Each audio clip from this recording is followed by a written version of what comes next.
August 18th, 1945.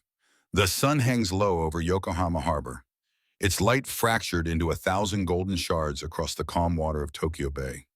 30 women stand at attention on a weathered wooden pier, their white uniforms faded to the color of old bone, stained with ash and blood from weeks of impossible work. Behind them, the city smolders in ruins. Before them, the water stretches flat and silver, broken only by the approaching wake of an American landing craft. Nurse Lieutenant Michiko Yamada, 36 years old, stands at the front of the formation. Her cheeks are hollow, her uniform hangs loose on a frame that has lost 30 pounds in 3 months. But her hands remain steady. They have to. She is the ranking officer of these survivors, and they are watching her for strength they no longer possess themselves. In her left palm, wrapped in rice paper already sticky with sweat, she holds a small glass vial. Cyanide, standard issue for Japanese military women facing capture. Death with dignity, they called it. Better than the alternative. The landing craft cuts through the water, engine growling like something alive and hungry. She watches an American officer step onto the front deck, carrying a covered metal tray. The wind shifts. A scent drifts across the water, butter and cinnamon, and something impossibly sweet. Something she has not smelled in so long that at first her mind cannot name it. Her stomach clenches violently. She has not eaten real food in 9 days. None of them have. Rice paste and seaweed water, barely enough to keep the heart beating. And now this smell, this rich, impossible promise of food floating across the bay like a ghost from a life that ended years ago. She thinks this is the trick. This is how they break us. Kindness before cruelty, exactly as Captain Yoshida warned. Behind her, 29 other women wait. Nurse Corporal Reiko Sato, 23 years old, stands in the back row with her hand in her pocket, fingers wrapped around a pair of scissors she has been sharpening every night for 3 days. She has a plan. Attack the first American who comes close. Force them to kill her. Die with honor, not like her aunt who burned alive in the Tokyo firebombing while Reiko watched, too weak from starvation to lift the beam that trapped her legs. To Michiko's right stands a Nurse Sergeant Fumiko Tanaka, 29, quiet and observant, her face carefully blank. Her fingers brush the lining of her uniform where a postcard is sewn into the fabric. She has carried it for 5 months, hidden from everyone, even her closest friends. The postcard says, "Alive, Camp McCoy, Wisconsin. Treatment fair. Miss you." The handwriting belongs to her husband Kenji, captured at Saipan 14 months ago. If the Americans are here now, if they are not the monsters the propaganda promised, maybe they will tell her where he is. Maybe she will see him again. The American officer lifts the white cloth covering his tray. 24 apple pies, golden brown crusts glistening with sugar, steam rising in the afternoon heat. The smell hits like a physical force. Several nurses gasp audibly. One girl, barely 19 years old, her name is Hanako, and she has not eaten solid food in 11 days, simply faints where she stands. Her knees buckle, and she drops like a puppet with cut strings. Behind Michiko, head nurse Captain Yoshida hisses through her teeth. Captain Yoshida is 55 years old with a scar across her left cheek from Okinawa shrapnel. She commands through fear and has commanded that way since 1937. She whispers, "Remember your training. Remember your capsules. Remember your honor." Michiko's hand closes around the cyanide vial. Her other hand trembles, despite her will. She thinks of her daughter Akiko, 8 years old, evacuated to the countryside near Nagano 6 months ago. She does not know if Akiko is alive. The last letter never arrived. The train stopped running. The mail service collapsed. She thinks of her husband Hiroshi's last letter from Midway in 1942, 3 years dead, now his final words, "Protect our daughter. Survive." The American officer is smiling. Not the cruel smile of propaganda posters. Not predatory. Just a simple human smile, tired and kind. It looks like the smile her husband used to give her on Sunday mornings before the war, when they would lie in bed and watch light move across the ceiling and plan for a future that no longer exists. Michiko must decide. In the next 60 seconds, life or death, honor or shame, truth or propaganda. Everything she has been taught versus everything this moment is trying to tell her. The American officer steps onto the pier and walks toward them. 3 weeks earlier, July 28, 1945. Morning formation at Yokohama Military Hospital. 47 nurses stand in perfect rows in the hospital courtyard. 17 of them will die in an air raid 2 weeks from now. They do not know this yet. They believe they will all die together when the Americans invade, which the propaganda says will happen any day now. Invasion, occupation, violation, death. Captain Yoshida stands before them, ramrod straight, despite the pain from her Okinawa wounds. Her voice carries across the courtyard like a blade. The Americans are not human. At Manila, they violated every nurse before executing them. At Okinawa, they used flamethrowers on hospital caves full of wounded and children. When they invade Japan, and they will invade, you know what awaits you. She holds up a propaganda poster. The image is crude but effective, a grotesquely fat American soldier in a blood-stained uniform eating a turkey leg while standing on a pile of Japanese children's corpses. The caption reads, "This is your enemy. This is your future if Japan falls." Yoshida produces a small wooden box from beneath her uniform jacket. She opens it slowly, almost ceremonially. Inside, wrapped individually in rice paper, 50 glass vials no larger than a thumb. Cyanide. She speaks as if reciting scripture. Death with dignity is victory. Capture is eternal shame. When the Americans land, you will have seconds to decide. Choose wisely. She distributes them one by one, walking down the line, placing each vial into each outstretched palm, like a priest distributing communion. The ritual takes 10 minutes. No one speaks. Some of the younger girls are crying silently. Yoshida pretends not to notice. Reiko accepts her capsule with a deep bow. She holds it to her forehead like a prayer bead, like something holy. She wants to use it, not from patriotism, from exhaustion. She has been carrying the survivor's guilt since March, since the night she watched her aunt burn to death, and could do nothing. Nothing but stand there while the woman who raised her turned to ash. Death means reunion. Death means the pain stops. She welcomes it. Fumiko takes her capsule quickly, face blank, and palms it without ceremony. She is thinking about Kenji's postcard. Treatment fair. If the Americans treat prisoners fairly, then perhaps the capsule is unnecessary. Perhaps survival is possible. She says nothing. To admit this thought aloud would be treason, and treason means execution, and execution means she will never learn if Kenji is alive or dead. Michiko meets Yoshida's eyes as she accepts her capsule.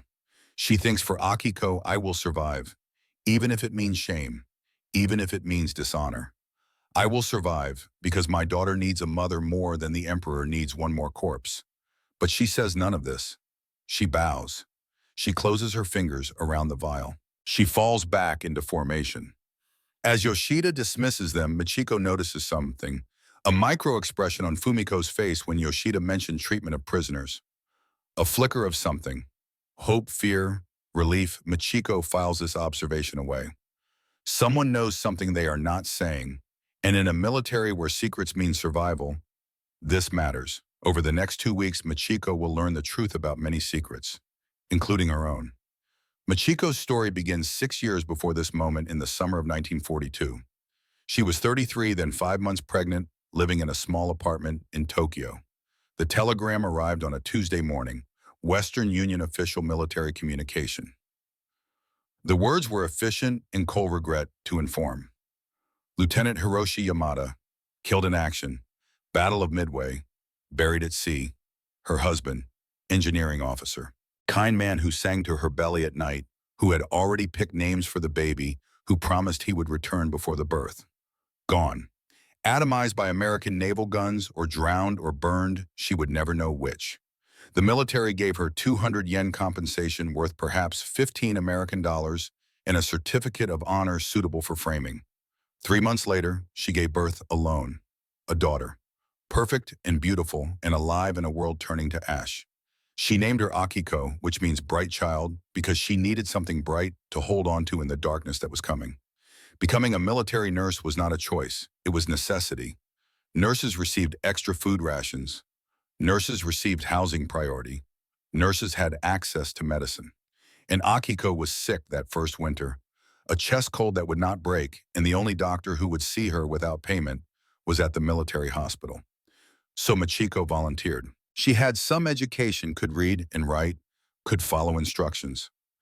They trained her for 3 months and assigned her to Yokohama. She would work 12-hour shifts 6 days a week, treating wounded soldiers coming back from the Pacific Theater. And in return, Akiko would eat. The last time she saw her daughter was March 1945. Akiko was 7 years old then, already too thin, her eyes too large and a face that had forgotten what full felt like. The evacuation order came suddenly. All non-essential civilians to be removed from cities. Children first. They would go to the countryside where there was still food, still safety from the bombing raids that were coming every night now. Michiko walked Akiko to the train station. 200 children, all under 10, all crying or silent with shock. She knelt down and held her daughter's face in both hands. Listen to me carefully. Mama will come back. I promise. I will always come back to you. Do you understand? Akiko nodded. Her chin was trembling, but she did not cry. She was trying to be brave. She said, when Papa coming home, Michiko lied. Soon, sweetheart. Soon. Both of them. We will all be together soon. The train pulled away. Michiko stood on the platform until it disappeared. Then she walked back to the hospital and returned to work. That night, she began writing letters she could never send. No mail service to the countryside. No way to know if Akiko was safe or sick or alive. So she wrote anyway. She hid the letters under a loose floorboard in her barracks room. Small acts of faith against an encroaching void.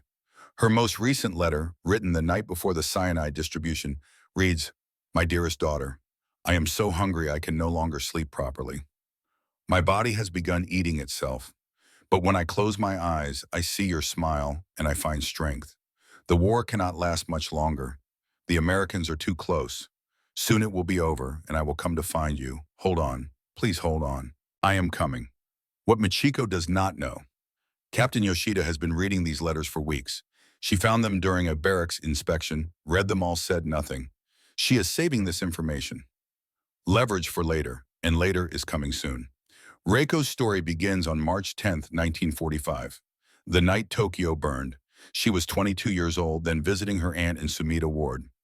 Her Aunt Keiko had raised her after Reiko's parents died of tuberculosis when she was 9. Aunt Keiko worked in a textile factory, lived alone in a small wooden house near the Sumida River. Reiko visited her once a month, bringing whatever extra food rations she could spare from the hospital. That night, she was sleeping on a futon in the front room when the air raid sirens began. By the time she was fully awake, the B-29s were already overhead. She could hear them, hundreds of them, a sound like distant thunder that would not stop. Then the bombs began to fall. Not high explosives, incendiaries. Fire bombs designed to set wood ablaze. Within minutes, the entire neighborhood was burning. The heat was impossible. The smoke was choking. Keiko grabbed Reiko's hand and they ran into the street, but the street was already a river of fire. Wooden houses, wooden fences, wooden everything, all burning at once, creating a firestorm that generated its own wind. They turned back, tried to shelter inside, but a neighboring house collapsed and sent a burning beam through Keiko's roof. The beam fell across the doorway. It trapped Keiko's legs. She was pinned. Reiko tried to lift it. She was young and desperate and fueled by adrenaline. But she had been malnourished for months, and the beam was oak, and it weighed more than she could imagine. She pulled, she screamed, she tore the skin from her palms. The beam did not move. Keiko was calm. She said, Run, save yourself, go now. Reiko said, I will not leave you. Keiko said, Then we both die. Go, please. Let me die knowing you lived. The fire was spreading. The room was filling with smoke. Reiko's lungs were burning. She made a choice. She ran. Outside the city was hell. Bodies everywhere, in the canals and the streets piled against walls where they had tried to shelter. A mother and baby, both charred black, frozen in an embrace. An old man with his face burned away, still alive, reaching blindly toward the sky. The smell of burning meat made Reiko vomit until she had nothing left. She walked through the ruins until dawn. 100,000 people died that night. Her aunt was one number among 100,000 numbers. Meaningless, random. A death without purpose in a war that was already lost. The next morning, an army recruiter found her sitting in the ashes of what had been Sumida Ward. He was looking for volunteers. He said, You can die here for nothing, or you can serve the emperor and die with purpose. Choose. She chose purpose. She needed the death to mean something. If it meant nothing, then she had let her aunt burn for nothing, so she volunteered, became a model soldier, perfect uniform, perfect posture, perfect obedience. She memorized the Bushido codes. She wrote them in her diary every night. Death is lighter than a feather. Duty is heavier than mountains. In her diary, hidden under her mattress, she also writes her plan. When the Americans land, I will attack the first soldier I see. I will force them to kill me. I will die in combat, not in capture. This is honor. This is meaning. This is how I repay my aunt's sacrifice.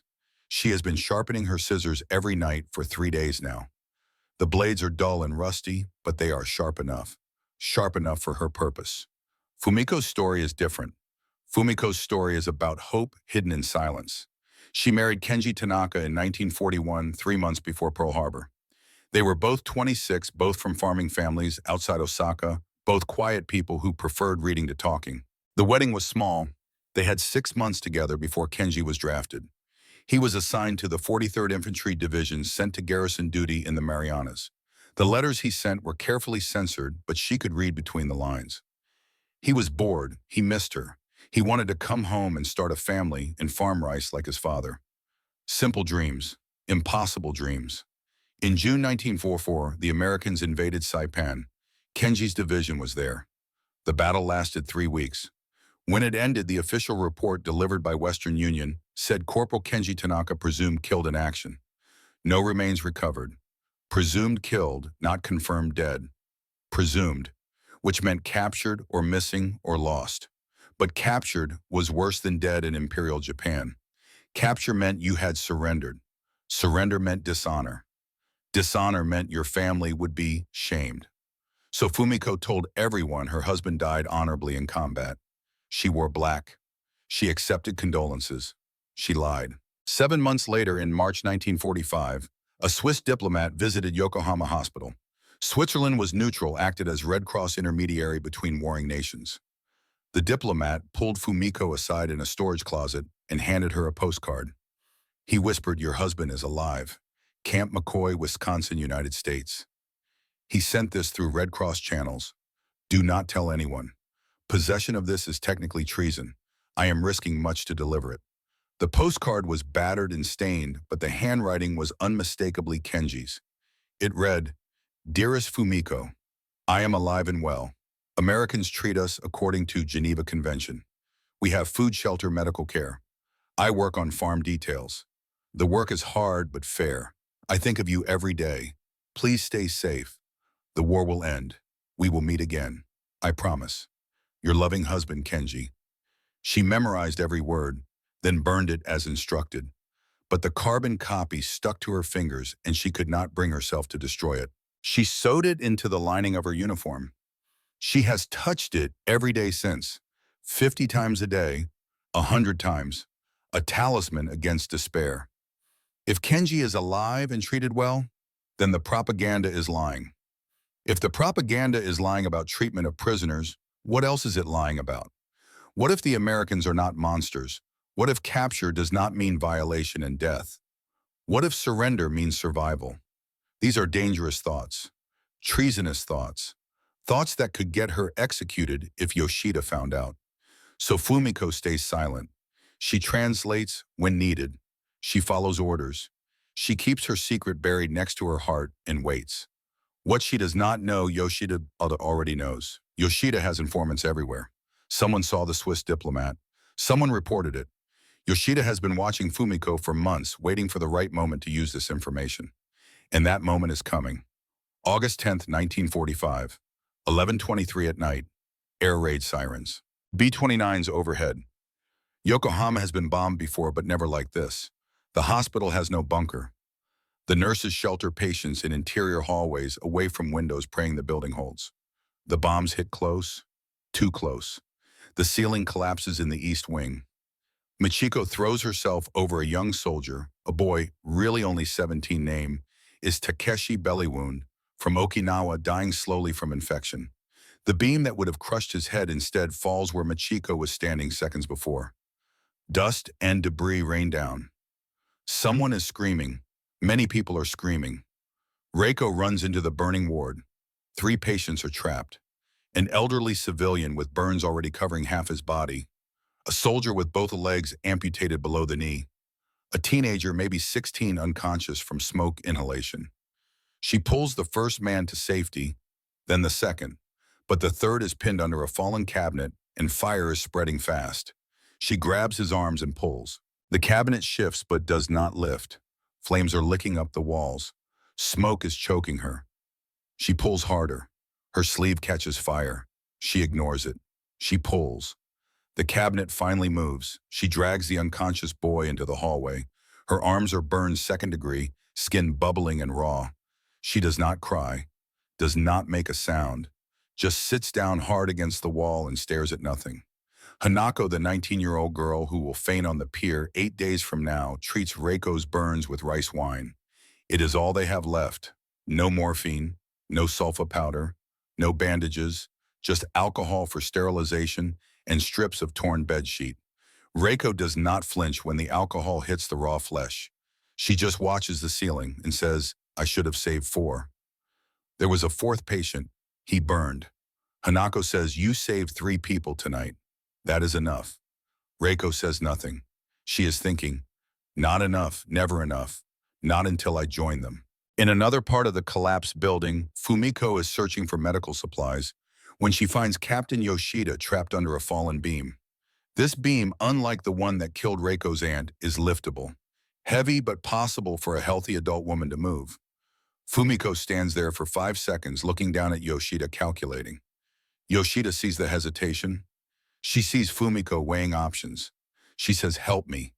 That is an order. Fumiko does not move. She says, "You should say please." Yoshida's eyes narrow. She says, "I know about your husband. Camp McCoy. The postcard. I have known for months. Help me now or the moment I am free, I report you for treason." The blood drains from Fumiko's face. She lifts the beam. Yoshida stands, dusts off her uniform, walks away without a word of thanks. Fumiko realizes I am compromised. She owns me now. I am trapped. By morning, 17 nurses are dead, 23 are wounded, 30 survive. Among the survivors, Michiko, Reiko, Fumiko, Hanako, and Captain Yoshida. The hospital is barely functional.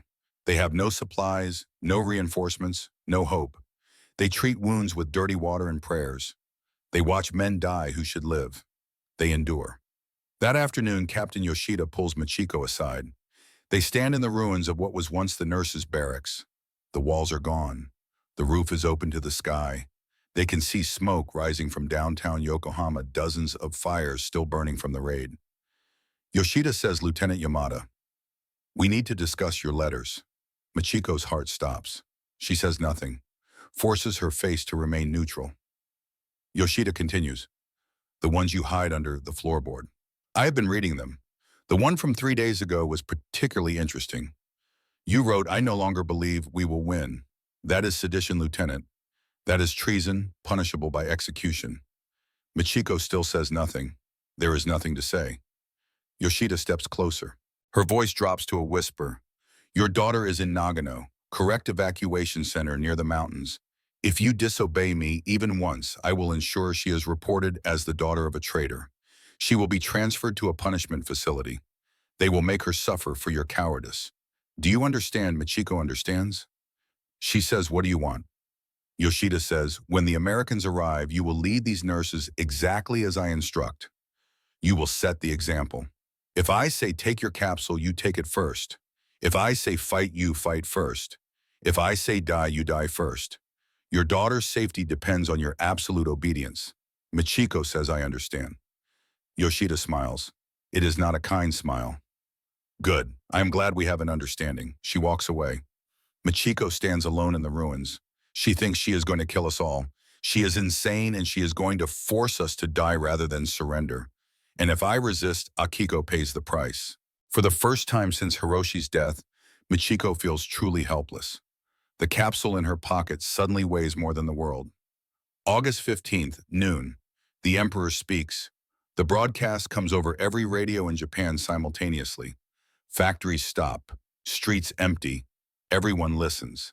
The Emperor's voice is thin and reedy, speaking in archaic court Japanese that is almost incomprehensible to common people. But the meaning is clear enough.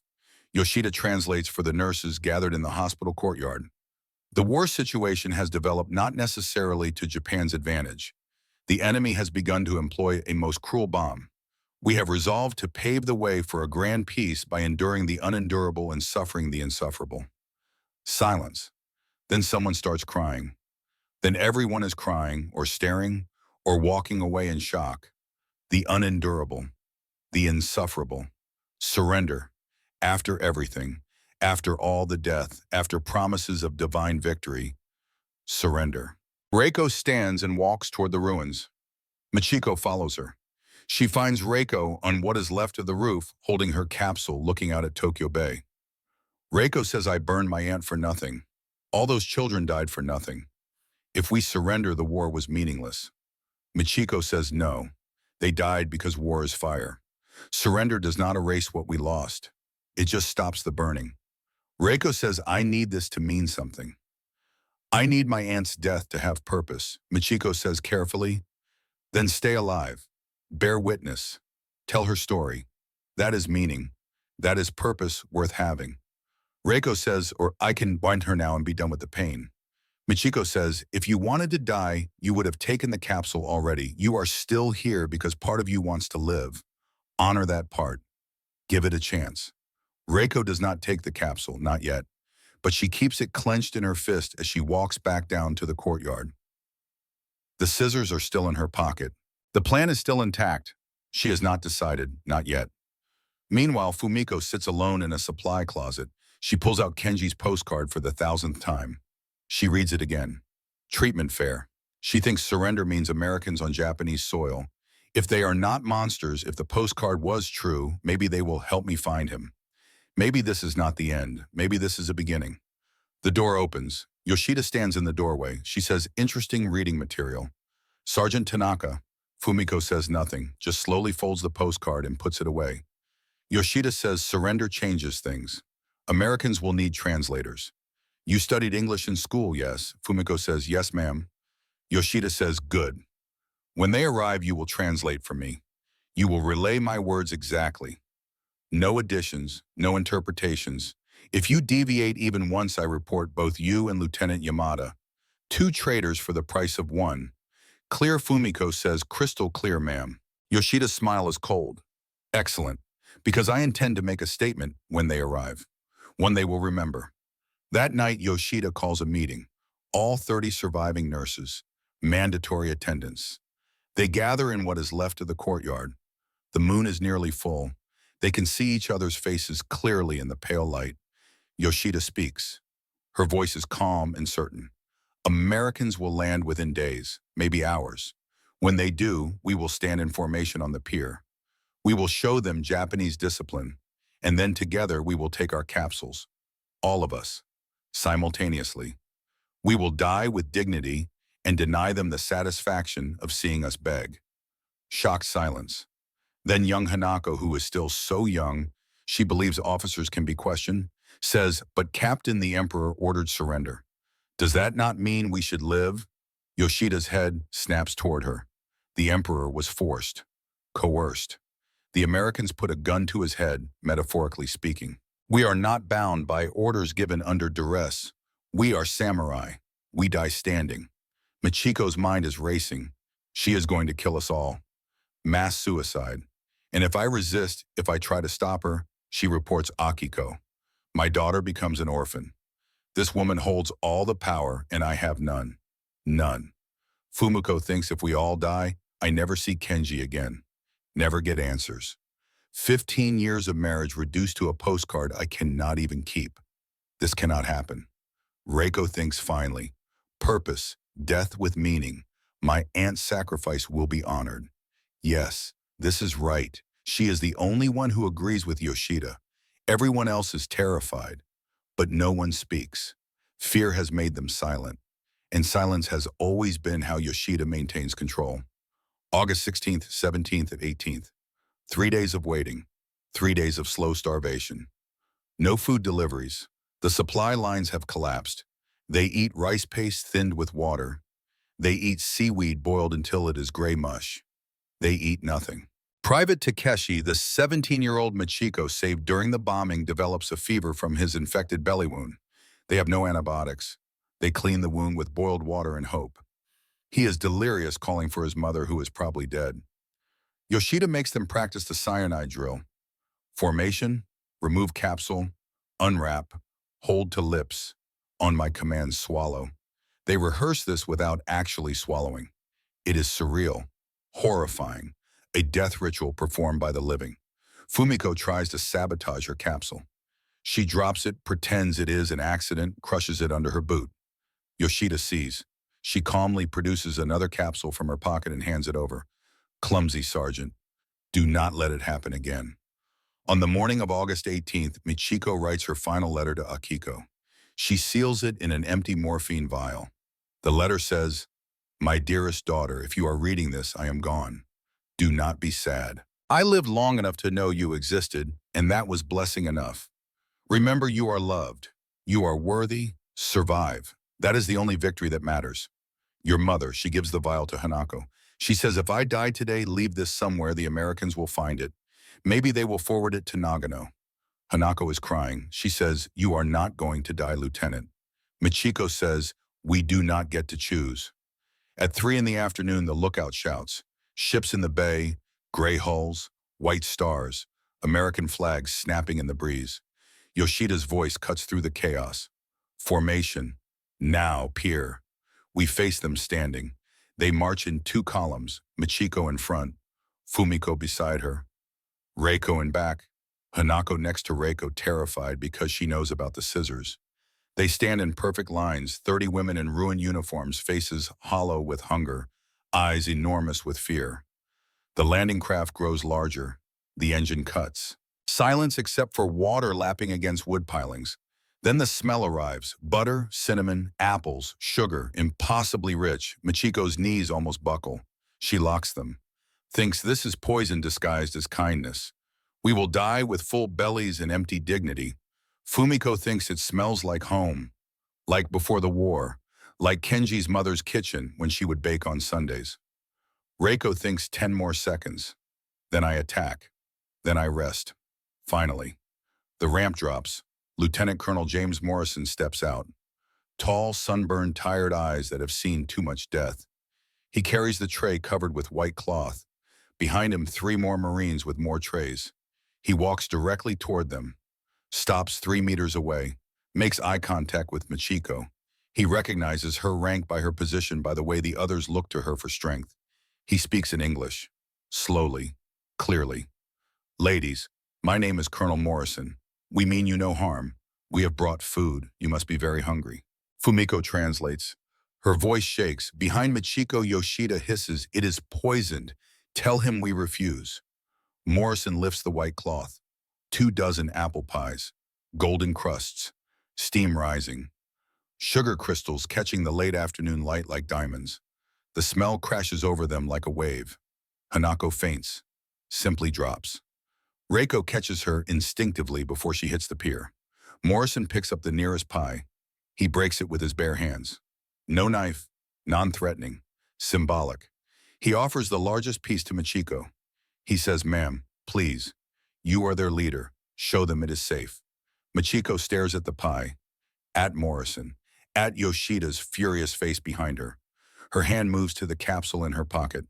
Fumiko's hand shoots out, grabs Michiko's wrist, whispers, "Wait, please, just wait." Time stops. The universe contracts to this single moment. 30 women, 1 man, 1 piece of pie. The sun hanging low over Tokyo Bay. The smell of apples and butter, and a world that might still have room for mercy. Michiko must choose. Everything she has been taught says this is a trap. Everything she has survived says trust is suicide. But her daughter's face floats before her eyes. And her husband's last words echo, "Survive." She looks at Morrison's face. Really looks. And what she sees is not cruelty, not deception, just exhaustion. Just another human being trying to do something decent in a world that has forgotten decency. She thinks, what if the propaganda was wrong? What if mercy is real? What if I can choose to live? Her hand releases the capsule, reaches for the pie. The moment stretches. breaks, becomes something new. Behind them, the sun touches the horizon. The war is over. The future is uncertain. But for now, in this moment, 30 women stand on a pier, and one of them is about to taste something she thought she would never taste again. Hope.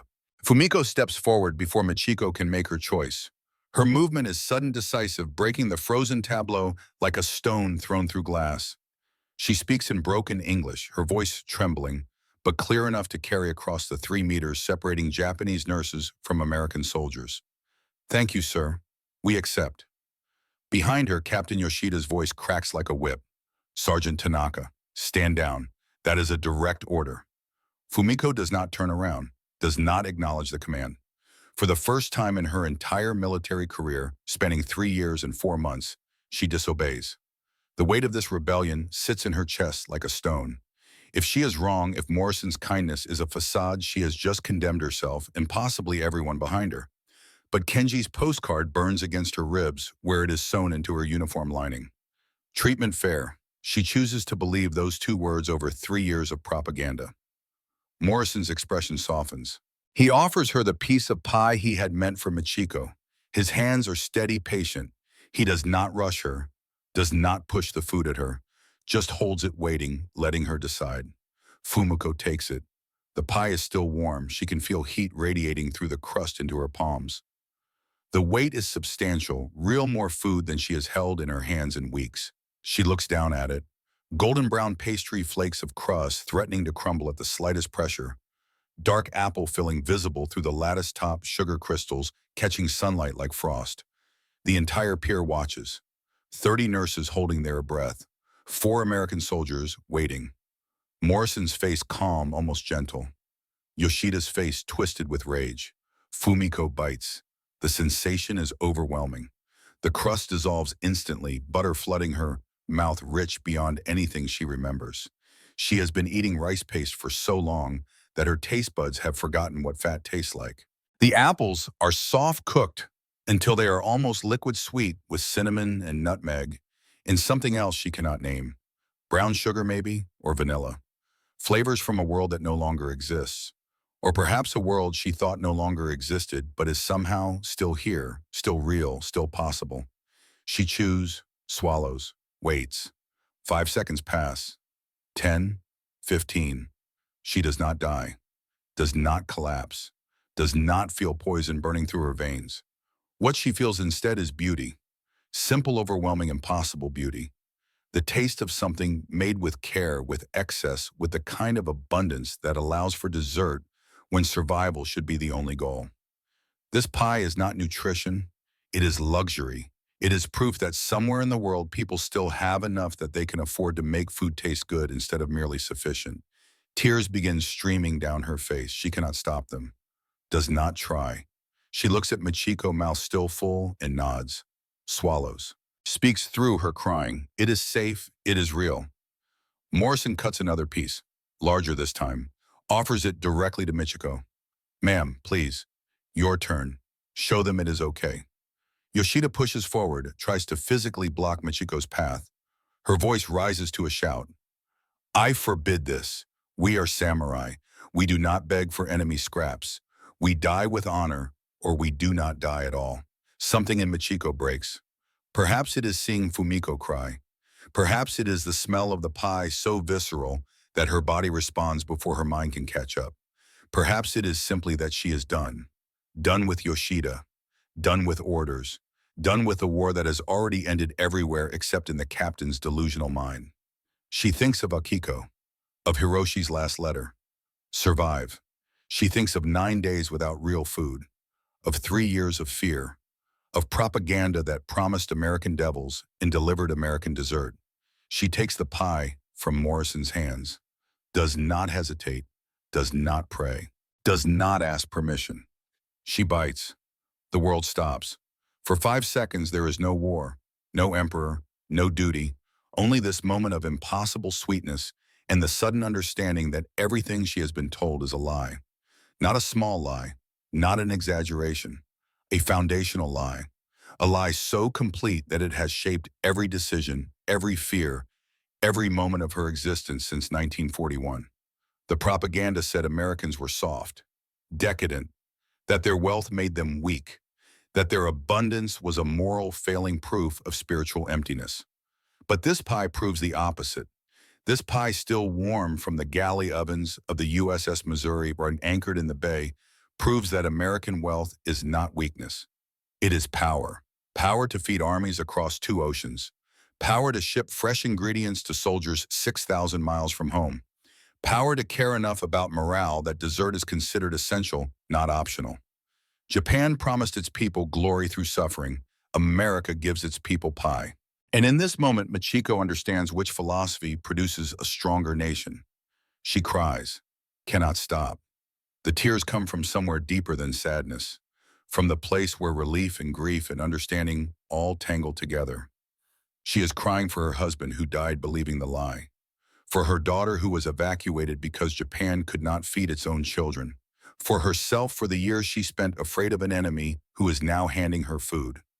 She looks at Morrison, says in Japanese, knowing he cannot understand the words, but hoping he understands the meaning, "Thank you, we are grateful." Fumiko translates. Morrison smiles, not triumphant, just relieved. "You are welcome, ma'am." There is plenty more where this came from. And there is. More landing craft arrive, more trays. The Americans set up makeshift tables from ammunition crates. They unload food in quantities that seem impossible. Roast beef sliced thick, still warm juice pooling on the serving platters. Mashed potatoes with butter melting into yellow pools. Green beans glistening with more butter, because apparently Americans put butter on everything.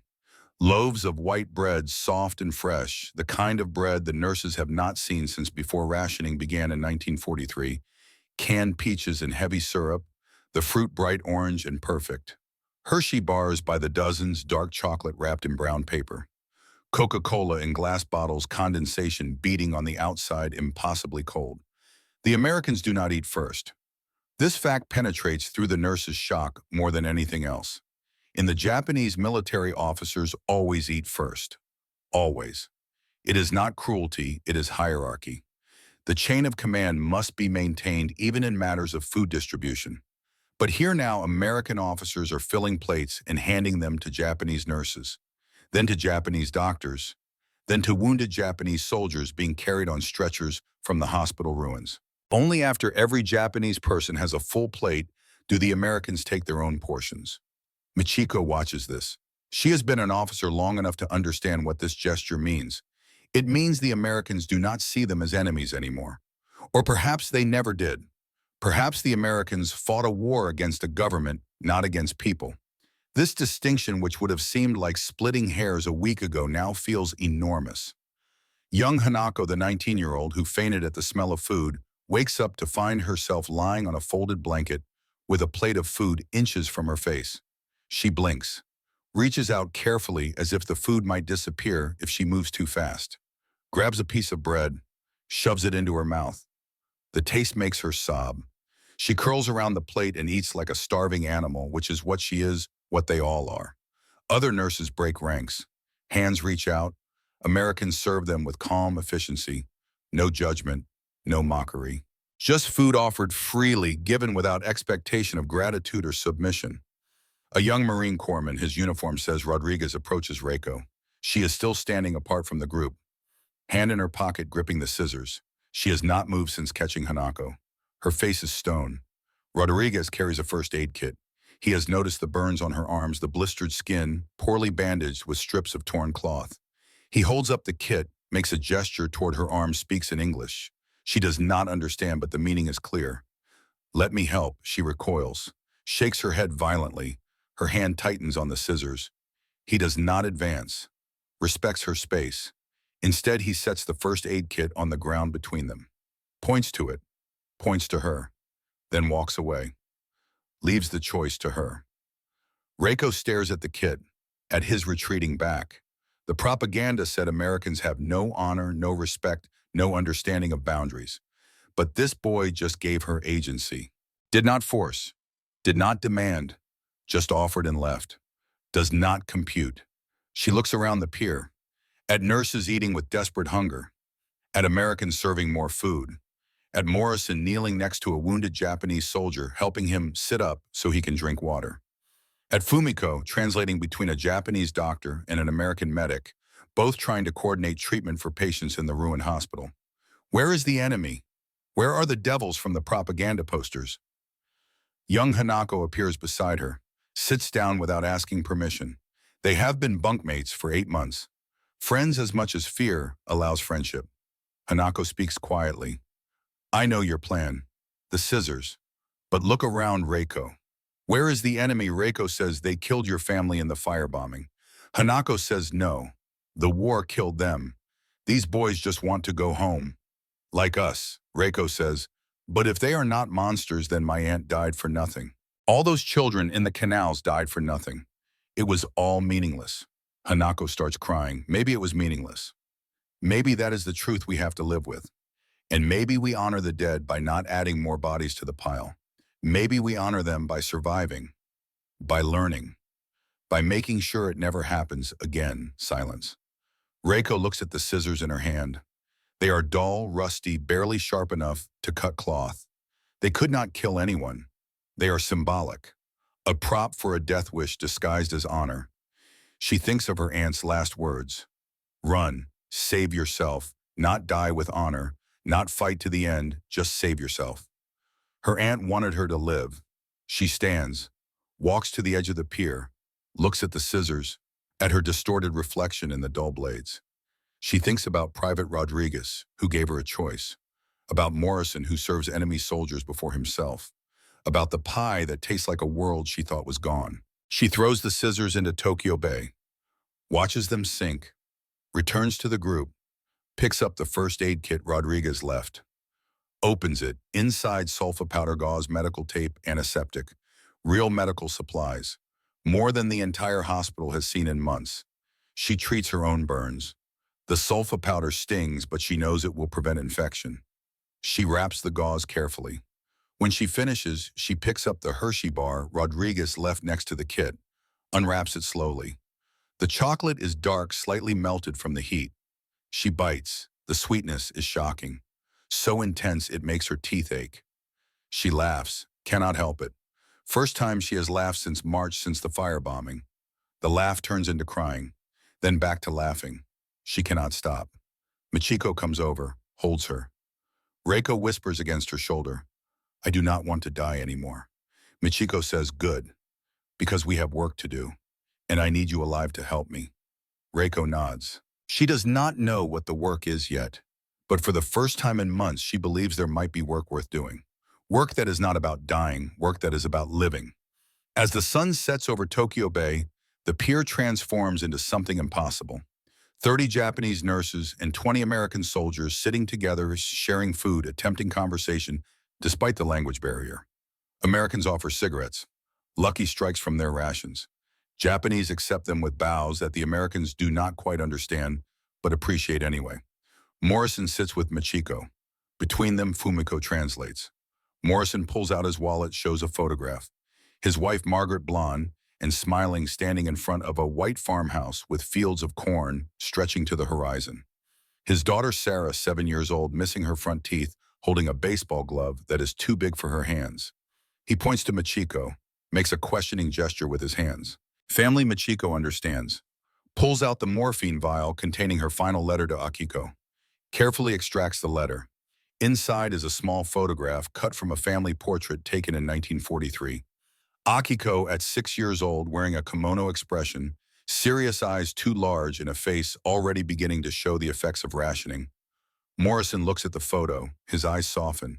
He points to Akiko, points to his own daughter's photo, says, same, we fight for same reason. Fumiko translates. Michiko's voice breaks, same. Morrison says, where is she now? Fumiko translates. Michiko says, Nagano, evacuated to countryside. I do not know if she is alive. No communication for 6 months. Morrison through Fumiko. I will help you find her. Red Cross has lists, refugee registries. We will locate her. I promise. Michiko stares at him. A promise. From an enemy officer. From a man who has no reason to help her, whose brother died at Pearl Harbor. She will learn this later, who should hate every Japanese person he sees. But instead, he is promising to reunite a mother with her daughter. She says, why? Why would you help me, Morrison says. Because you have a daughter waiting for you. Oh, and because I have a daughter at home. We fight for the same reason. That does not end with victory. The simplicity of this logic is stunning. As if peace is just a decision. As if enemies can become neighbors simply by choosing to act like neighbors. Fumiko gathers her courage. Approaches Morrison with Kenji's postcard, the one she has been hiding for 5 months, the one that could have gotten her executed. She unfolds it carefully, shows him, speaks in English. Sir, my husband, Corporal Kenji Tanaka, prisoner at Camp McCoy, Wisconsin. Is he alive? Morrison reads the postcard. His expression changes, softens. I do not know him specifically, but I can find out. I will send a telegram tonight. Red Cross confirms all POWs at Camp McCoy are healthy treated according to Geneva Convention. We will locate him. You have my word. Fumiko nearly collapses. Morrison catches her arm, steadies her. She is crying too hard to speak. Just nods. Over and over. 5 other nurses suddenly approach. They have been listening. They also have hidden postcards, hidden letters, hidden hope. Brothers, fathers, husbands. All captured, all presumed dead, all actually alive in American custody. They have been carrying these secrets, terrified to share them, terrified of being labeled traitors for having family members who surrendered instead of dying. The lies went both ways. Japan lied about American brutality. But Japanese families lied to each other about captured loved ones because the truth was dangerous. Morrison takes notes. Names, last known locations, service numbers. He promises to investigate every single one. By midnight, most of the nurses are asleep on the pier. The Americans have given them wool blankets, the thick, scratchy kind that smell like mothballs and machine oil, but are warmer than anything the nurses have touched in years. Some nurses sleep curled around plates of food, holding onto them like talismans. Others sleep in groups, bodies pressed together for warmth and comfort. Captain Yoshida is not asleep. She is tied to a wooden post at the edge of the pier, guarded by 2 American soldiers who look bored. The guards are not cruel. They gave her a blanket, offered her food. She refused. Has not eaten since the Americans arrived. She sits with her back straight, face composed, eyes burning with rage. She catches Michiko's eye across the pier, whispers loud enough to carry, "Lieutenant, come here," or I start screaming about your letters, about your daughter, about your plans to desert. I will tell them everything. Michiko approaches. They are alone in the sense that the American guards are out of earshot and do not speak Japanese.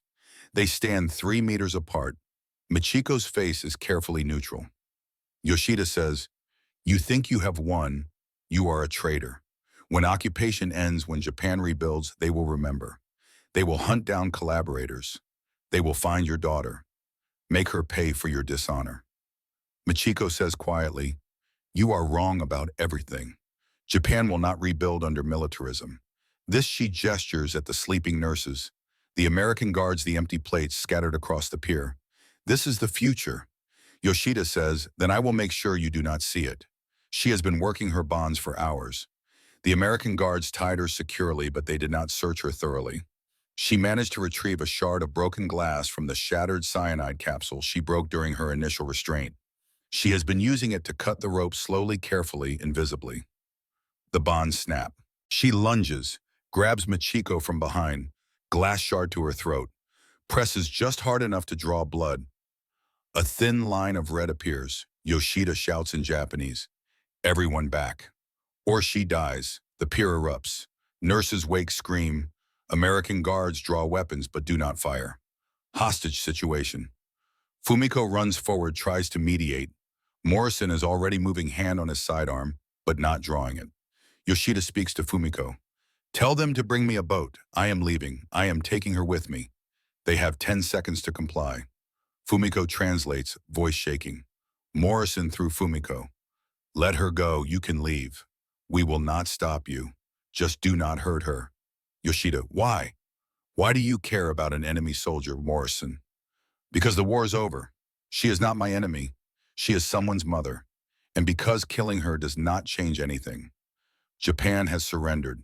Your war is over even if you refuse to accept it." Yoshida's hand shakes. The glass cuts deeper. More blood. Michiko does not flinch. does not struggle. She speaks calmly. Captain Yoshida, you can kill me, but it changes nothing. These nurses will live. They will rebuild. They will remember this night not as the night Japan was defeated, but as the night they were freed. And you will be forgotten. Not as a martyr, just as the woman who could not accept that the world had changed. Yoshida's grip loosens fractionally. For the first time, doubt crosses her face. Then movement behind them. Private Takeshi, the 17-year-old boy with the infected belly wound, stands from his stretcher. Rodriguez treated him earlier, gave him sulfa powder and morphine, and antibiotics, cleaned and stitched the wound properly for the first time in weeks. He is weak but standing. IV drips still attached, dragging the pole. He walks toward them, slowly. He speaks in Japanese. His voice is thin but clear. Captain Yoshida, I was at Okinawa. I saw our officers execute Okinawan civilians who tried to help American wounded. I saw us use children as human shields. We were told it was necessary. Bushido. Honor. The way of the warrior. He gestures at Rodriguez, who is standing nearby watching with concern. This man gave me medicine. He saved my life even though I might have killed his friends at Okinawa.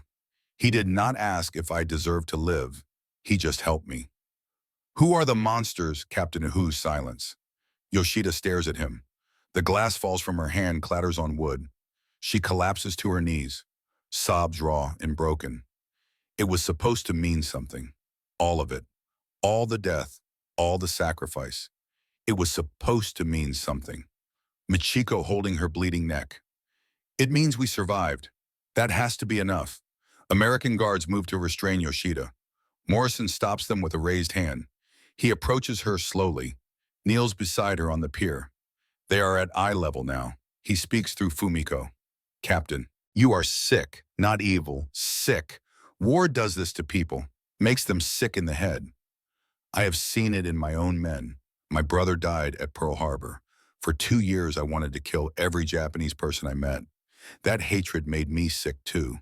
But hate is a disease, and we can treat diseases. Will you let us help you? Yoshida looks at him through tears. Why would you help me? I tried to kill her.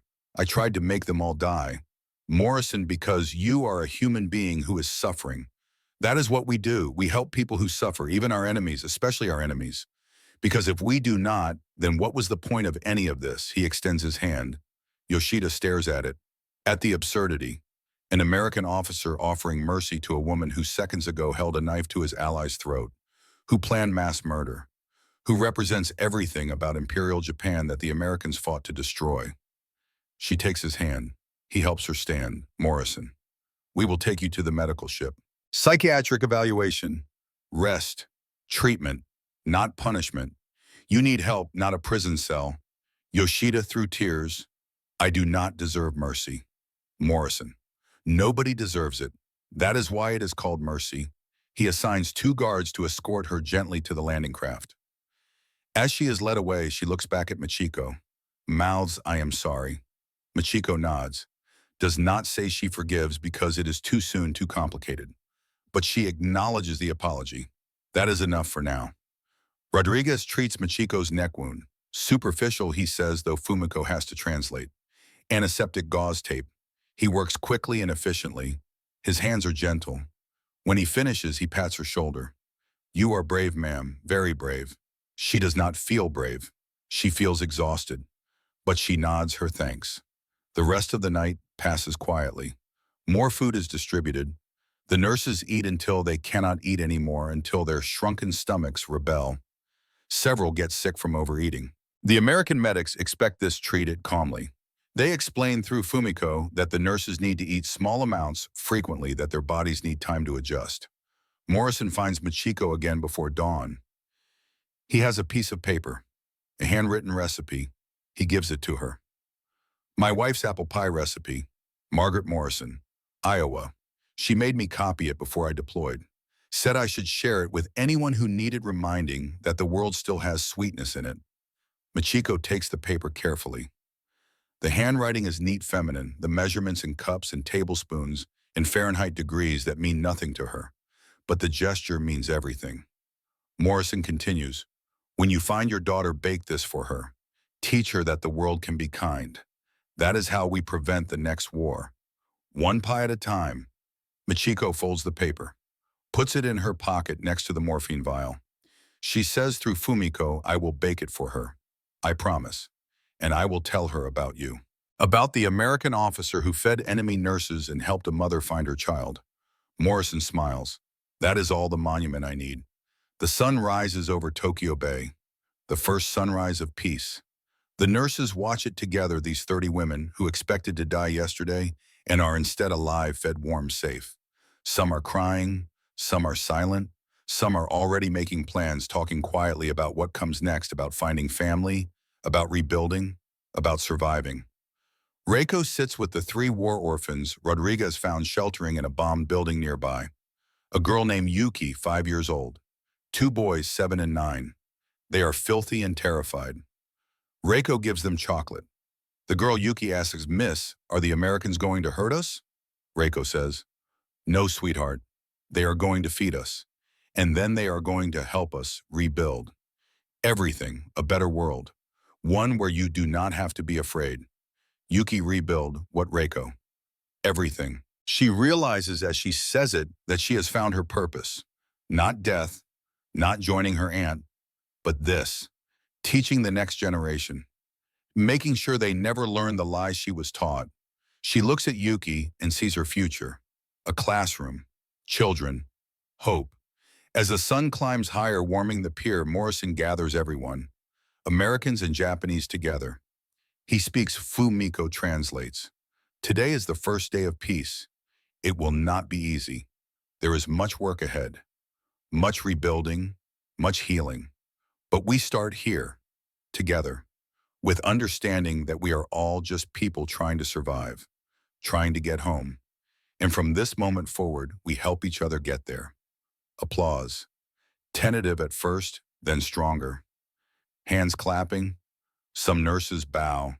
Some Americans bow back awkwardly, not quite getting the depth right, but trying. Fumiko thinks of Kenji, of Morrison's promise to find him, of Camp McCoy, Wisconsin, of cornfields and snow, and a future that might include reunion. Michiko thinks of Akiko, of Nagano, of the recipe in her pocket, of a promise kept and a promise made. Reiko thinks of Yuki and the other children, of scissors at the bottom of the bay, of choosing life. The war is over. The transformation has begun. But the hardest work, the work of forgiveness and rebuilding and learning to trust again, that work is just beginning. One pie at a time, one act of mercy at a time, one decision to see humanity in the enemy at a time. It will be enough. It has to be enough, because the alternative is unthinkable. And so they begin. August 19th, 1945. The sun rises over Yokohama for the second day of peace. Michiko wakes on the pier wrapped in an American wool blanket that smells like diesel fuel and soap. Her neck throbs where Yoshida's glass shard cut her, but the wound is clean, properly bandaged. Around her, 29 other nurses are stirring faces, confused for a moment, before memory returns. They are alive.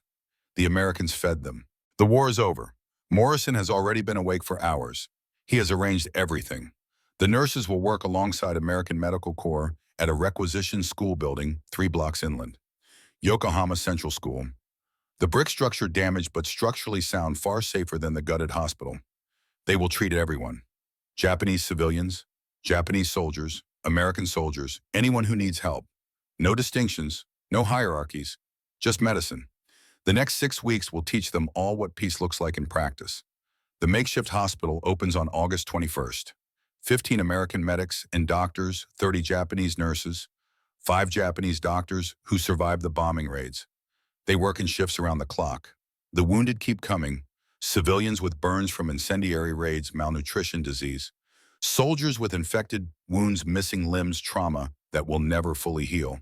The cultural clashes begin immediately. An American corpsman named Rodriguez tries to give a blood transfusion to an elderly man named Mr. Nakamura. The old man refuses, becomes agitated, tries to pull out the IV line. Rodriguez is frustrated, does not understand.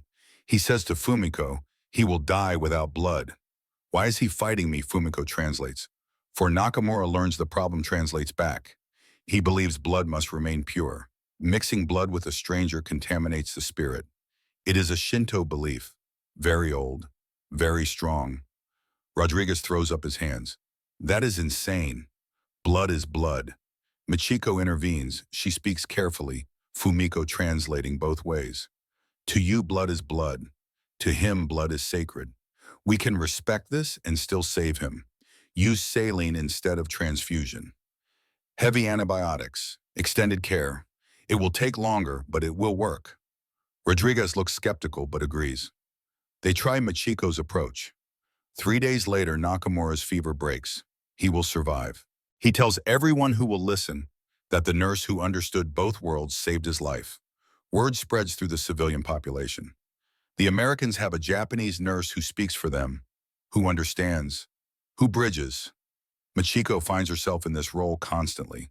Translator not just of language, but of culture, expectation, fear. She explains to Americans why Japanese patients will not make eye contact, why they bow even when it clearly causes pain, why they refuse to complain even when suffering is obvious. She explains to Japanese patients why Americans are so informal, why they use first names, why they seem to waste medicine on hopeless cases instead of practicing efficient triage. The American philosophy shocks her at first. Save everyone if possible. Everyone. Not just the young, not just the salvageable, not just the worthy. Everyone. A 90-year-old woman with radiation sickness from Hiroshima transported here by relatives hoping for a miracle. The Americans try to save her. They fail, she dies after 4 days, but they try. They use morphine to ease her pain in her final hours. Morphine that could have been saved for soldiers, for useful people. But they use it anyway because she is suffering and they have the means to stop suffering. Michiko watches this and thinks, this is why they won. Not because of bombs or ships or industrial capacity, because they believe every life has value. Even lives that cannot contribute. Even enemy lives. Even lives at the very end. She has been shaped by scarcity for so long that abundance feels like waste. But maybe abundance is not waste. Maybe it is simply what civilization looks like when it is not eating itself to survive. On September 3rd, a Red Cross messenger arrives at the hospital. He carries a telegram. Morrison intercepts it, reads it, finds Michiko in the supply room counting bandages. His face is carefully neutral, but she can see something in his eyes. News, important news. He hands her the telegram. She unfolds it with shaking hands. The words swim before her eyes. She has to read it 3 times before her brain accepts what it says. Akiko Yamada, age 8, located at Nagano Evacuation Center. Alive and healthy, awaiting retrieval. Red Cross coordinating transport. Her knees buckle. Morrison catches her before she falls. She is sobbing, gasping, cannot breathe. Alive. Akiko is alive. 6 months of not knowing, of writing letters to a daughter who might be dead, of carrying guilt and grief and desperate hope. And now alive. Morrison holds her shoulder, steadies her. I can arrange transport. 3-day leave. Military truck to Nagano. You can bring her back here. We have space. Family quarters for essential personnel. You are essential, Michiko. You and your daughter can stay together. First time he has used her first name. It sounds strange in his American accent, but not wrong. She nods, cannot speak yet. Just nods over and over. Fumiko appears in the doorway. She has heard Michiko's cry, came running. She sees the telegram, understands immediately. She embraces Michiko, both of them crying now. Reiko comes next, then Hanako, then others. The nurses cluster around their lieutenant, their leader, sharing her joy because they have become something more than colleagues. They have become sisters in survival. Morrison backs away quietly, gives them this moment. But before he leaves, he says, Fumiko, I have news for you too. We located your husband, Corporal Kenji Tanaka, Camp McCoy. He is alive, healthy, scheduled on the October repatriation ship. He will arrive in Yokohama on October 12th, 6 weeks from now. Fumiko's face transforms. The careful blankness she has worn like armor for 14 months cracks and falls away. She presses both hands to her mouth, trying to contain sound that comes out anyway. A wail of relief so profound it is almost pain. 14 months of not knowing if the postcard was real, if hope was justified, if she would ever see him again. And now 6 weeks. She can count down days. She can wait 6 weeks. She has already waited this long. The next morning, Michiko and Fumiko ride together in a military truck toward Nagano, driven by a young American private named Chen, who volunteers for the 8-hour journey. The journey takes 8 hours driving through countryside that shows the war's impact in every village. Burned buildings, abandoned farms, of people thin and desperate, but also rebuilding. American supply depots distributing food, engineers repairing bridges, soldiers helping civilians clear rubble. Michiko watches this through the truck window. She thinks this is not conquest, this is reconstruction. The Americans are not taking, they are giving. Why? What do they gain? Morrison told her once, we gain partners. We gain trading partners, democratic allies, friends who remember we helped when we could have punished. We gain a better world. Is it naive? Maybe. But maybe naive is better than cynical. Nagano Evacuation Center is a collection of wooden barracks on the outskirts of town. 300 children, mostly orphans or separated from parents by circumstance. The caretakers are elderly women, volunteer exhausted from trying to care for too many children with too few resources. Michiko asks for Akiko Yamada. The head caretaker, an old woman named Mrs. Sato, goes to fetch her. The wait is endless. Michiko's heart hammers. What if she does not recognize me? What if 6 months has been too long? What if she is angry that I left her? Then Akiko appears in the doorway. 8 years old, hair cut short for lice prevention, wearing a patched dress 3 sizes too large. Face serious, eyes wary. She looks at Michiko. Blinks. Recognition dawns slowly. Mama Michiko drops to her knees, arms open. Akiko runs. They collide. Cling to each other. Michiko's hands move over her daughter's body, checking cataloging. Too thin, but not starving. No injuries. No disease. Alive. Whole. Here. Akiko says, you came back. You promised, and you came back. Michiko, I will always come back. Always. That is a promise I will never break. They sit together on the barracks steps. Michiko gives her a chocolate bar, one of many Morrison sent specifically for this moment. Akiko's eyes go wide. What is this? Taste it. Akiko bites. The expression on her face, wonder and delight and confusion, makes Michiko laugh and cry simultaneously. Akiko says, it is sweet. Michiko, yes. The war is over, sweetheart. Sweet things exist again. And we are going to live somewhere safe now, with good people who will help us. And Mom will teach you to make something even sweeter. Apple pie, from America, made with freedom. Akiko does not understand all of this, but she understands enough. Safe, together, sweet. It is enough. October 12th, 1945. The same pier where Morrison arrived with the apple pies 8 weeks ago. Now it is Fumiko who stands here waiting. The repatriation ship USS General M.M. Patrick docks slowly, 800 Japanese POWs returning from American camps. Fumiko wears a clean uniform borrowed from American supplies. She has gained back 15 pounds. Her hair is washed. She looks more like herself than she has in 2 years. But inside, she is terrified. What if he has changed? What if Camp McCoy broke something in him? What if he does not want her anymore? Morrison stands beside her for moral support. Michiko too, with Akiko holding her hand. Reiko is there with 3 of her students. Were orphans, she has been teaching English. They have all come to witness this reunion. The ramp drops, men disembark slowly. They wear mismatched American civilian clothes, denim and flannel clean, but worn. They are thin, but not skeletal. They move with a caution that speaks of trauma not yet processed. Fumiko scans faces desperately. Cannot find him. Her heart starts to panic. What if the records were wrong? What if he died between the telegram and now? What if... Fumiko voice behind her. She spins. Kenji stands 3 meters away. 31 years old now, was 29 at capture. Beard grown out, face weathered by outdoor work. Hands calloused. But his eyes, those gentle eyes she fell in love with at 25, unchanged. They stare at each other. 2 years apart. A war between them. An ocean of grief and fear and desperate hope. Then he drops his duffel bag and runs. She runs. They meet in the middle. The embrace is fierce, desperate, both of them sobbing, too hard to speak. He smells different. Soap she does not recognize.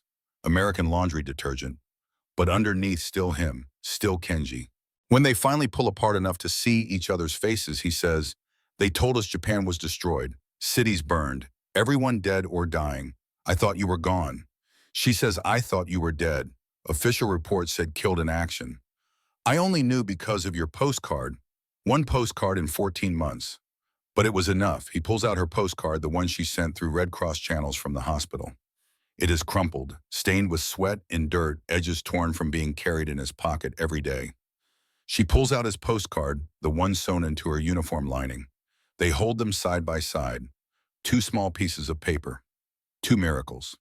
He tells her about Camp McCoy, about Wisconsin winters where snow piled 6 feet high, about working on dairy farms, milking cows, harvesting corn, about American farmers who lost sons in the Pacific but still treated prisoners with basic decency, about a man named John Peterson, whose son died at Guadalcanal, but who taught Kenji to drive a tractor, shared his lunch, said, "War made you my enemy, but peace makes you my neighbor, and I choose peace." Fumiko tells him about the hospital, the starvation, the bombing, the cyanide capsules, Yoshida's madness, Morrison's mercy, the apple pie that saved them all. They talk for hours. Finally, Morrison approaches. Through Fumiko's translation, he says, "Corporal Tanaka, welcome home. You served honorably. You survived. That takes its own kind of courage. I am glad you are reunited." Kenji bows deeply, the formal bow of profound respect. He says through Fumiko, "You gave me back my wife. You gave me back my life.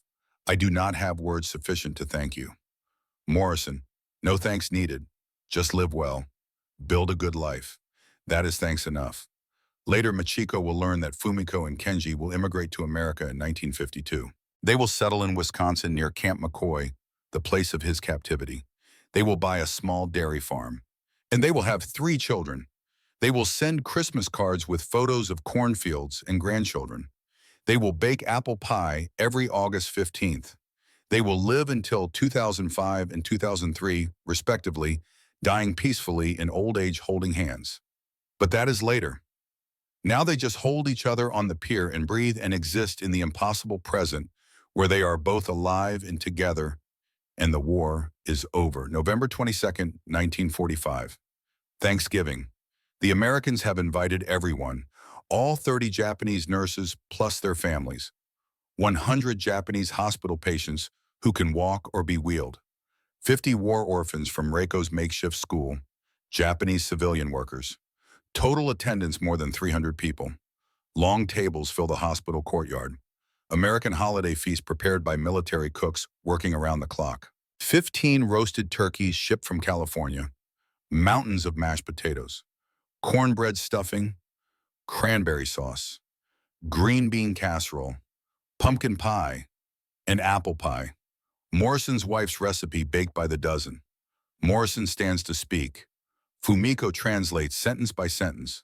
Friends, 3 months ago we were enemies. Today we break bread as neighbors. In America, Thanksgiving is when we give thanks for blessings. Today I am thankful for peace, for second chances, for friendships that should not exist but do, for learning that beneath flags and uniforms we are all just people trying to get home." He continues, "To our Japanese friends, you are not our conquered. You are our partners in building something new. A Japan where children do not fear the sky, where mothers do not bury sons, where people have enough to eat. That is the future we build together. So eat. Remember this day, the day we chose to be humans, first soldiers, second." Applause. Some Japanese cry. Americans and Japanese bow to each other with increasing comfort, the gesture becoming natural. Morrison cuts the first apple pie, same recipe from August. He offers the first slice to Machiko. For the woman who chose life over death, who leads by example, who shows us that courage is not fearlessness, but choosing hope when hope seems impossible. Machiko takes it. Akiko sits on her lap. Machiko breaks off a piece, gives it to her daughter. "Taste, sweetheart. This is the flavor that saved Mama." Akiko bites. Her whole face lights up. "Mama, can we make this?" Machiko, "Yes. Colonel Morrison gave me the recipe. We will make it every year." To remember, camera pulls back, wide shot, the courtyard full of people. Fumiko and Kenji holding hands feeding each other pie. Reiko with Yuki and two other orphans teaching them American table manners. Rodriguez and Takeshi, the young soldier he saved arm wrestling and laughing. American and Japanese soldiers playing catch with a baseball, teaching the game. In the background, barely visible, Captain Yoshida watches from a distance. She is visiting on day pass from psychiatric care. She is medicated calm, no longer dangerous. She watches the feast with a small, sad smile. She is healing, slowly. She will never fully recover from what the war did to her mind, but she is trying. That is something. The scene fades. Time passes. 15 years later. Tokyo 1960, modern apartment clean and prosperous. Japan's economic miracle in full bloom. Michiko is 51 now, gray hair, reading glasses still strong. She sits across from a young American journalist named Sarah Chen, 26, researching U.S.-Japan relations for Time magazine. Chen asks Mrs. Yamada, "Can you tell me about August 15th, 1945, Michiko? Which part, the day the war ended, or the day I understood what freedom tastes like?" Chen, both. Michiko tells the story. The pier, the pit eyes, the cyanide capsules, Yoshida's breakdown, Fumiko's reunion, Reiko's transformation, Morrison's relentless, bewildering kindness. Chen asks what happened to the others. Michiko smiles. Fumiko and Kenji immigrated to Wisconsin in 1952. They have a dairy farm near Camp McCoy. Ironic? Yes. 3 children, 5 grandchildren now. We exchange letters every Christmas. She still bakes apple pie from Margaret Morrison's recipe. Reiko never married. She runs a school in Tokyo. 500 students. Teaches English-American history, critical thinking. Her students call her the teacher who asks too many questions. She loves it. Many of her former students are teachers now themselves, spreading her philosophy. Captain Yoshida was hospitalized until 1948. She was released, disappeared. I heard she became a Buddhist nun in Hokkaido. I hope she found peace. I never saw her again, but I do not wish her ill. The war destroyed her in ways different from how it destroyed the rest of us. She was a victim too, even as she victimized others. Colonel Morrison retired in 1955, returned to Iowa. We corresponded for years. He sent photos of grandchildren. I sent photos of mine. He died in 1978. I attended his funeral. His wife, Margaret, gave me his Purple Heart medal, said he would want me to have it. I keep it on my mantle. Chen is surprised. You traveled to America for his funeral, Michiko. Of course, he saved my life. The least I could do was honor his death, Chen. The file says you have grandchildren. Michiko's face transforms pure joy. 2 boys. Akiko married a doctor in 1956. They gave me 2 grandsons. The elder is named James, after Colonel Morrison. Chen. You named your grandson after an American officer, Michiko. Why not? He gave me back my daughter, my life, my future. In Japanese culture, we name children after people we honor. I honor him. Michiko stands. Wait here. She returns with fresh baked apple pie. Still warm. Golden crust. The smell fills the apartment. She cuts a slice, offers it to Chen. Try it, Chen bites. Her eyes widen. This is incredible. Michiko, that is freedom. Butter and apples, and the luxury of choosing sweetness over bitterness. I bake this every August 15th. Anniversary of surrender. Anniversary of the day I chose life. Chen, if you could go back to that pier, what would you tell your younger self? Michiko considers this carefully. I would tell her the war was not lost when we surrendered. It was lost the moment we believed our people deserved less than others. Americans did not defeat us with bombs, though bombs helped. They defeated us with a simple belief everyone deserves enough. Enough food, enough dignity, enough hope for tomorrow. That is the revolution. Not democracy, not capitalism, just enough. Chen. What did you learn, Michiko? That empires fall not only to weapons, but to kindness. That propaganda dies the moment people taste truth. That mercy is stronger than hate. And that sometimes the most powerful act of resistance is choosing to live when everyone tells you to die. She hands Chen a recipe card. Handwritten, stain worn from decades of use. Margaret Morrison's apple pie. From Iowa, USA to Yokohama, Japan. August 1945. At the bottom, a note in Michiko's handwriting: freedom's flavor. Bake with love. Share with forgiveness. Chen, you are giving me this. Michiko, take it. Share it. Bake it for someone you want to forgive or be forgiven by. Food is memory. This memory is worth preserving. The scene fades to a final montage. Historical photos mixed with imagined scenes. Yokohama Pier in 1945 ruins in background. Nurses and soldiers eating together. Fumiko and Kenji's Wisconsin farm Christmas card photo from 1955. Reiko's school opening ceremony in 1952. Michiko and Akiko at Tokyo Olympics in 1964. The recipe card in close-up. Modern Tokyo skyline 2025 connecting past to present. Voiceover. In August 1945, 30 women stood on a pier expecting death. Instead, they received dessert. That moment would ripple forward for decades. Fumiko and Kenji's grandchildren are American. Speak English. Play baseball. Reiko's students became teachers, lawyers, politicians, leaders of modern Japan who learned to question and think independently. Michiko's grandson, James, became a diplomat at the U.S. Embassy in Tokyo, building bridges like his namesake. Captain Yoshida died in 1969 in a Hokkaido monastery. Perhaps her silence was its own peace. The apple pie is gone, but the recipe remains. Passed down, shared, baked in kitchens across Japan and America by families who never met, but who all learned the same lesson. That war makes enemies, but peace makes neighbors. And mercy, simple and quiet and offered without expectation of return, that mercy can change the world. One slice at a time. Fade to black. Text appears. This story is fictional, but the spirit is true. Between 1945 and 1952, thousands of American soldiers and Japanese civilians worked together to rebuild Japan. Their legacy is the U.S.-Japan alliance, one of the strongest partnerships in history. May we remember the war ended with bombs, but the peace began with pie.